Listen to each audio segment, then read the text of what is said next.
Hello hello! Alors, une petite vidéo parce que je me rends compte que le temps passe super vite et que du coup j'ai plein de choses quand même à vous raconter. Alors déjà, suite à la dernière, bon j'ai plus aucune douleur, hein, terminée. La séance de biodécodage, eh bien je dirais que je suis quand même vachement plus zen par rapport à l'annonce du diagnostic et quand même, il y a un changement par rapport à ça. Euh, j'ai rien fait, j'ai pas fait de. Voilà, j'avais rien fait jusqu'à ce soir, donc je vous expliquerai après. Et alors, quoi plus? Donc, ce que ça a changé quand même, la séance plus la visite chez l'onco le jeudi dernier. Donc, ça, j'ai fait un petit résumé de tout ça, mais ce que ça a changé, c'est que quand même, euh, on va dire que. On va dire, hein, c'est pas encore à 100%, il manque un petit peu, hein. Euh, je suis persuadée qu'il faut que je fasse la chimio. J'ai un peu de mal à le dire, hein, je dois reconnaître, mais voilà. En tout cas, on va dire que je le fais de façon consciente. Et alors un truc, parce qu'encore tout à l'heure à la pharmacie, il a fallu que je corrige, parce que verbalement, on dit beaucoup de choses et on ne se rend pas compte de l'impact que ça a. Et dans ce parcours, en fait, on n'est pas du tout... on ne nous demande pas notre autorisation vraiment. On ne nous demande pas si on est d'accord. On ne nous dit pas, mais vous avez la possibilité de dire non, en fait. On vous envoie on vous met dans le train, puis on vous dit, voilà, c'est cette direction et go. Et en fait, c'est la seule solution. Alors, je suis pas une anti quoi que ce soit, la preuve, hein, je vais aller faire une chimio, donc ça va bien, bien, bien, très, très, très loin à l'encontre de mes croyances profondes quand même, hein, sur le traitement du corps, etc.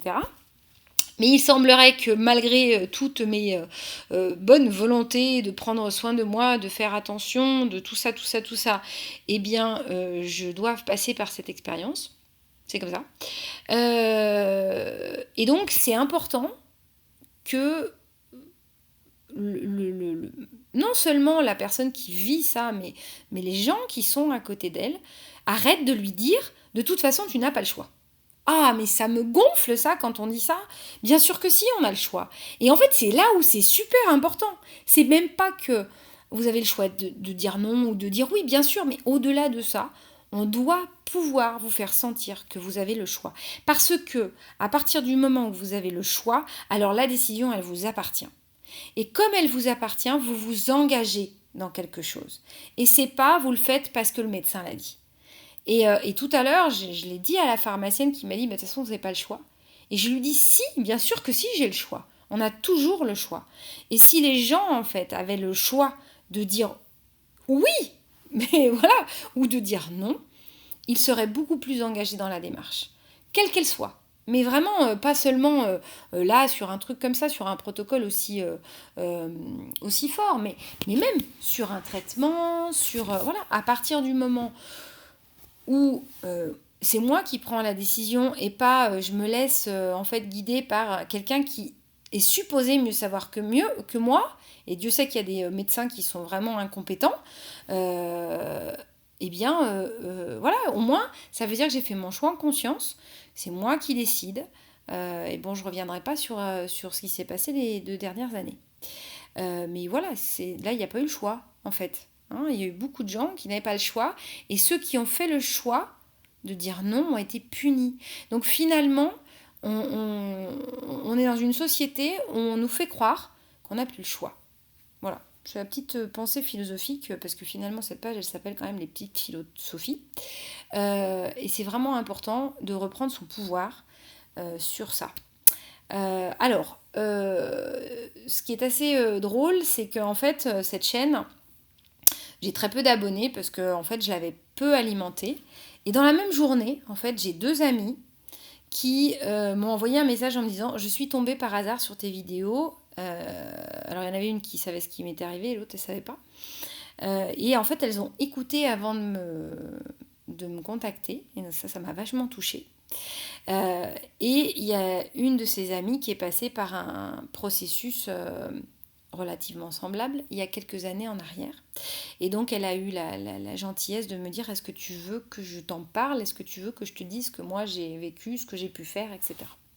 Et donc c'était chouette parce que justement dans la dernière vidéo, je vous expliquais à propos du boîtier, mes doutes, voilà, de savoir où c'était placé, etc. Donc on a pu échanger parce qu'elle en a eu un. Et ça m'a permis aussi d'anticiper en fait des questions que je pourrais avoir quand je vais rencontrer l'équipe de soutien la mardi prochain, dont l'infirmière de la douleur et l'infirmière générale, etc., etc., pour vraiment choisir le bon endroit en fait pour le placer. Sachant que moi ce sera en anesthésie locale, donc ça veut dire que je serai quand même présente, et que pour moi c'est important. Alors le fait qu'il se voit ou qu'il se voit pas, franchement, voilà, mon amie m'expliquait qu'elle, il était quand même très visible, que ça l'avait perturbée longtemps, et qu'au final, elle s'était rendue compte que comme il était un peu plus décalé par rapport certainement à la clavicule et à l'épaule, eh bien, ça ne lui provoquait pas de gêne. Et c'est vrai que comme moi, je suis prof de yoga, je fais quand même des mouvements, des étirements, etc. Et j'aimerais pas que que ça me dérange. Donc c'est quelque chose que je vais pouvoir évoquer. Et on a évoqué ensemble cette omerta qu'il y a sur les gens qui passent par un cancer et qui disent: ouais, non mais non, en fait il vaut mieux pas que je te raconte, que tu fasses ton expérience. Mais en fait ça me fait toujours penser au sketch de Florence Foresti qui est enceinte et qui va accoucher et qui dit: mais pourquoi elles m'ont toutes dit que ça allait super bien se passer alors qu'en fait c'est juste l'horreur, quoi. Pourquoi est-ce qu'on raconte pas en fait? Alors parce qu'on a peur évidemment de transmettre des peurs voilà. Mais en l'occurrence perso enfin voilà, j'ai plutôt un caractère assez trempé, et j'entends ce que les autres me disent de ce qu'ils ont vécu, mais je fais la différence entre ce qu'ils ont vécu et puis voilà. Je veux dire, quand les gens me disent: ah mais tu vas voir, enfin c'est pas tout à fait ça, j'exagère. Mais par exemple, bon, aujourd'hui je suis allée à la pharmacie et j'ai acheté les médicaments anti-nausées machin prescrits par l'oncologue. Ça va être sujet de la suite de la conversation, mais c'est tout, je vous expliquerai pourquoi. Et donc en fait la pharmacienne qui quand même est très voilà, me dit ah oui, prenez-les parce que quand même vous allez voir. Alors je sais pas si elle a pas fait une chimio, elle, j'en sais rien, je vais pas poser la question, mais en l'occurrence je connais des gens qui ont fait la chimio et qui n'ont pas eu de nausée en fait. J'ai eu des expériences, donc c'est pas une généralité. Moi, je vais pas m'aligner sur le fait que si j'ai des nausées, j'ai acheté les médicaments, et je les prendrai si vraiment c'est insupportable et que je peux pas faire autrement. Parce que, comme je dis toujours, on est en 2022, voilà, on peut aussi empêcher des trucs, mais c'est pas mon idée de départ. Et donc, justement, avec mon amie, on a pu échanger, et elle m'expliquait, et on parlait des nausées justement, que la concernant, elle avait fait le choix de jeûner la veille et le jour de la chimio, et que du coup elle avait eu aucune nausée. Et comme c'était une information que j'avais déjà eue et je me posais des questions, sauf que c'est pas franchement une information qu'on peut poser à n'importe qui. Ah bah si, depuis j'ai eu mon rendez-vous avec ma naturo, faut que je vous en parle. Et ça m'a confortée dans cette idée-là, parce que pour moi c'est relativement facile de pas manger. Ça me pose pas de problème, surtout sachant que ça peut faire en sorte que je me sente mieux. Donc en fait, évidemment, je vais pas arrêter de m'hydrater, mais pas de fibres.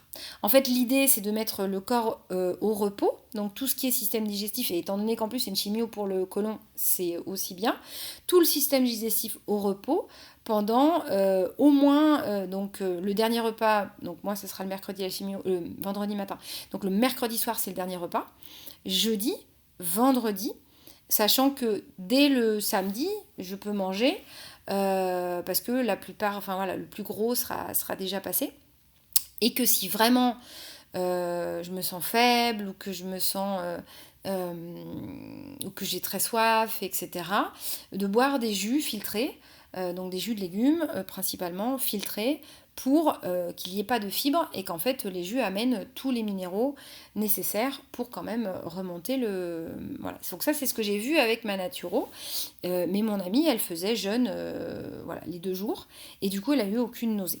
Ça, et puis c'est quelqu'un qui adore marcher et qui a vraiment...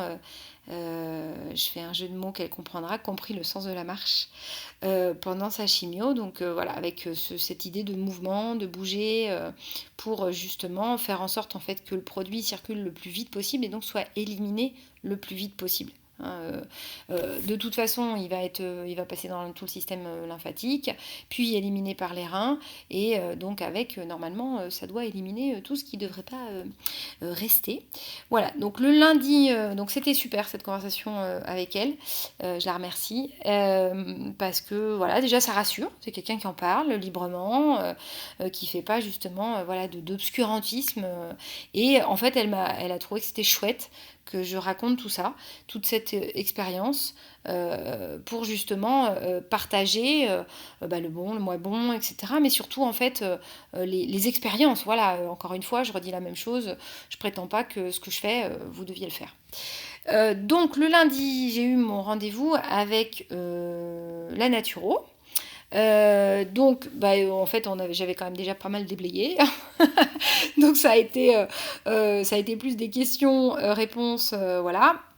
Donc on était d'accord sur beaucoup de choses. Donc élimination de tout ce qui est gluten, donc pain, biscotte, machin, et éventuellement le passer par du pain de fleurs. Châtaigne, sarrasin, bref, voilà. Châtaigne, c'est super cher, hein, pour info, c'est voilà, c'est hors de prix. Bon, après, j'en consomme pas des quantités énormes, donc en fait, je m'en fiche un petit peu. Éliminer évidemment tout ce qui est produits laitiers. Donc pour le beurre, c'était pas négociable. Donc on est passé au beurre lait cru, mais salé, bien sûr, parce que sinon c'est pas du beurre. Et c'est pareil, bon, ça va avec les pains de fleurs, et c'est vraiment une gourmandise. Et en fait, ce que je lui ai expliqué, c'est que je suis capable de beaucoup de sacrifices. Enfin, pas de sacrifice, mais j'ai beaucoup de volonté en fait. Quand j'ai décidé d'arrêter un truc, ça me coûte absolument rien. Si j'ai décidé, en fait, j'arrête du jour au lendemain. C'est comme ça que j'ai arrêté de fumer quand j'avais 25 ans. C'est comme ça que je suis capable d'arrêter l'alcool. Enfin, genre boire voilà, un verre avec les potes, ben non, voilà, c'est fini. Et j'ai fait ça toute ma vie en fait, sur des périodes d'ascèse en fait. Et ça me coûte. Enfin voilà, à partir du moment où j'ai pris la décision, c'est super facile. Donc en fait, je lui dis la seule chose, c'est que par contre, en revanche, j'ai besoin de petits plaisirs. Donc on touche pas à mon beurre, on touche pas à ma tartine de beurre de temps en temps, et puis ou à mon carré de chocolat noir par exemple. Voilà, ça fait partie des choses qui sont vraiment indispensables pour moi. Donc voilà, donc lait cru pour le beurre et pas tout ce qui est pasteurisé, mais par contre évidemment éliminer tous les produits laitiers, même chèvre, brebis, etc. Plus de produits laitiers. Donc ça va, c'est pas très compliqué. J'avoue que je suis pas à 100% en ce moment, mais je le suis quasiment, et je le serai largement avant le démarrage de la chimio. Ensuite, jus de légumes, donc ça j'avais repris, donc super.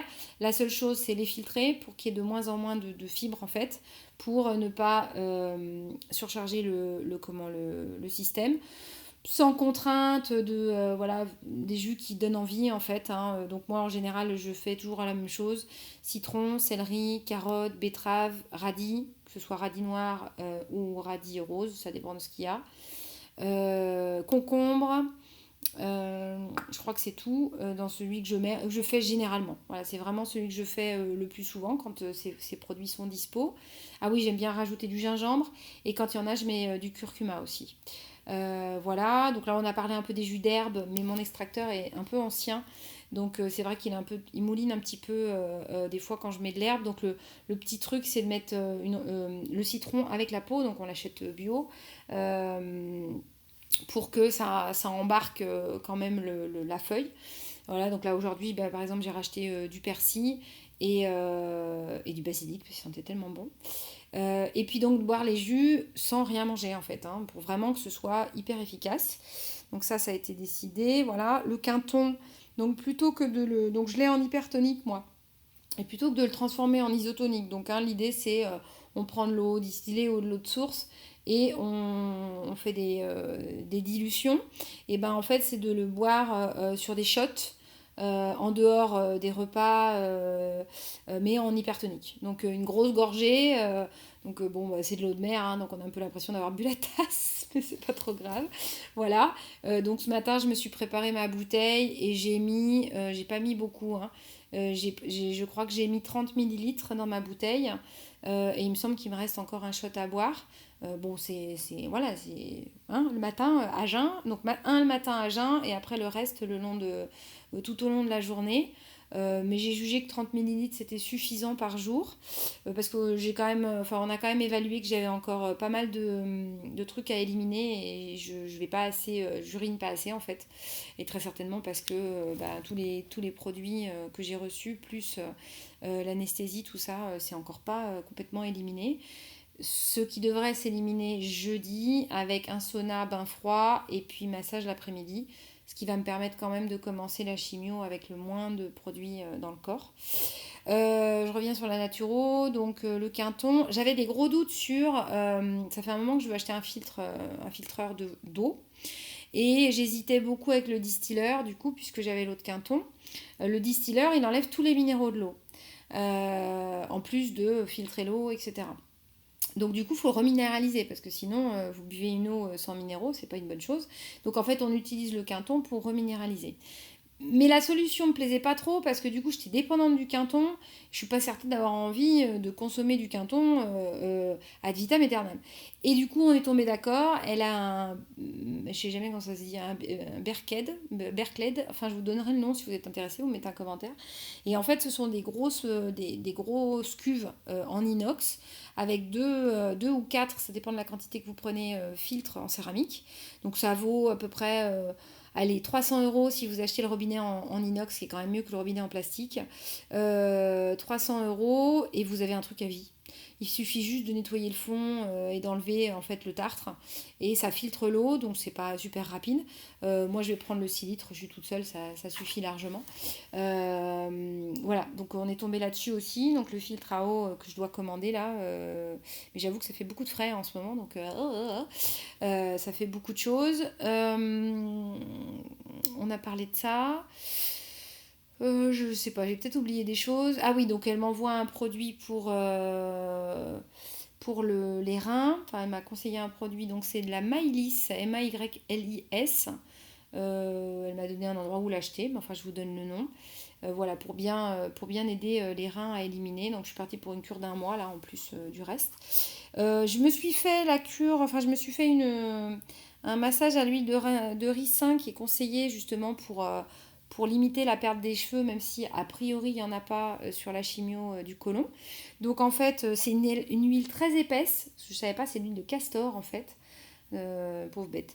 Et on s'en met donc bien partout sur les cheveux, mais surtout sur le crâne. Et puis on fait un massage. Ah oui, j'ai oublié un truc, je vous raconte après. Et moi j'ai mis un turban et j'ai laissé toute la nuit parce que ça m'était égal. Bah, c'est gras, hein. Donc le lendemain, il faut nettoyer. Donc là, j'ai prévu d'acheter un shampoing. Alors j'ai un shampoing super bien à l'Epia en solide qui est super parce qu'il mousse bien, parce qu'en général les shampoings solides ça mousse pas, et qui dégraisse bien quand même. Donc j'en ai quand même fait deux pour enlever, et j'ai prévu d'acheter un shampoing à base d'huile de ricin pour compléter entre deux en fait, voilà, parce que quand même pour enlever l'huile il faut bien frotter. Donc voilà, donc le savon c'est Alepia la marque, et le shampoing est vraiment très très bien, parce que je trouve qu'il il donne pas cet aspect rêche aux cheveux, voilà, quand on a un shampoing solide. Oui, deux autres trucs à vous raconter. Le brossage à sec. Donc là, j'investis dans les brosses. Alors, je vous avoue que me brosser au gant de crin, enfin, c'est presque un gant de crin, hein, c'est pas, voilà. Donc, alors, ma Naturo, elle part avec, c'est une brosse pour les ongles à base de poils de sanglier. J'ai dit non, ça va être trop fort pour moi au début. Donc, je commence par une brosse un peu plus douce. Donc, il y a pour le corps et pour le visage. Et ça, c'est pour éliminer les toxines au travers de la peau. Donc ça fait encore un truc à faire, c'est matin et soir, donc voilà, ça fait beaucoup. Donc on verra bien, j'essaierai de faire au moins une fois par jour, mais je pense que, en tout cas, dans les jours suivant la chimio, je pense que je serai certainement plus régulière, même si je me dis qu'il ne faut pas trop que je m'en mette. Et la deuxième chose, c'est les douches froides. Là, ce matin, c'était... Alors, en fait, ce qui est important de comprendre dans la douche froide, c'est le contraste qui est important. C'est entre le chaud et le froid. Donc, par exemple, vous prenez un sauna, vous faites un sauna, et vous douchez à l'eau froide derrière, ou vous vous mettez dans la baignoire d'eau froide s'il y en a. Ça, c'est génial. Le contraste est super. Et par expérience, quand moi, mon corps est très chaud, j'ai pas de difficulté à rentrer dans l'eau froide. L'idée, c'est pas d'y rester, c'est on rentre et on ressort. En revanche, me doucher à l'eau froide sans être passé par l'eau chaude avant, c'est compliqué. Et surtout, si je dois me mouiller la tête. J'ai pas de cheveux, ou pas beaucoup, donc j'espère en garder le maximum. Et j'y arrive pas.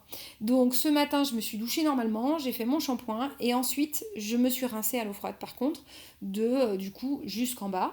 Et là, il n'y a pas de souci. Pour moi, le contraste c'est ok quand le corps est chaud, mais sinon, j'y arrive pas. Donc voilà, si vous n'y arrivez pas, pensez à ça, ça peut aider. Et ah, j'ai oublié un truc que j'allais vous raconter et je sais plus ce que c'est. Bon, ça me reviendra peut-être. Voilà. Et sinon, j'ai trouvé quelqu'un donc, qui me fait des soins. J'ai changé de personne qui me faisait des soins. Voilà, par affinité et puis par facilité. Je crois que j'ai tout dit. Non, j'ai oublié un truc, mais c'est pas grave, je dirai la prochaine fois. Voilà, ça fait pas mal déjà, hein, en l'espace de 4 jours. Donc je vous conseille quand même d'être suivi par une naturo. Et puis cette personne, elle est quand même très habituée à suivre des gens qui suivent des chimios. Voilà, ça permet de conseiller. Et puis elle s'adapte quand même largement à vos petites habitudes, enfin, à vos petites envies. Voilà, moi par exemple, je lui ai expliqué que je vais pas dire que je suis une grosse fan de riz, mais par contre, de temps en temps, ça me fait très envie. Et donc, du coup, elle m'a conseillé lequel. Donc, c'est du riz thaï semi-complet, plutôt que du riz basmati traditionnel ou du riz traditionnel. Voilà. Bon, ok, pourquoi pas? Ça me pose aucun problème en fait. C'est pas. Voilà. Donc, c'est important aussi de garder cette notion de plaisir. Parce que oui, on sait que ça va pas être facile. Allez, une vidéo bien longue. Si je pense à quelque chose, je mettrai en commentaire. Et puis merci de m'avoir écouté et à la prochaine.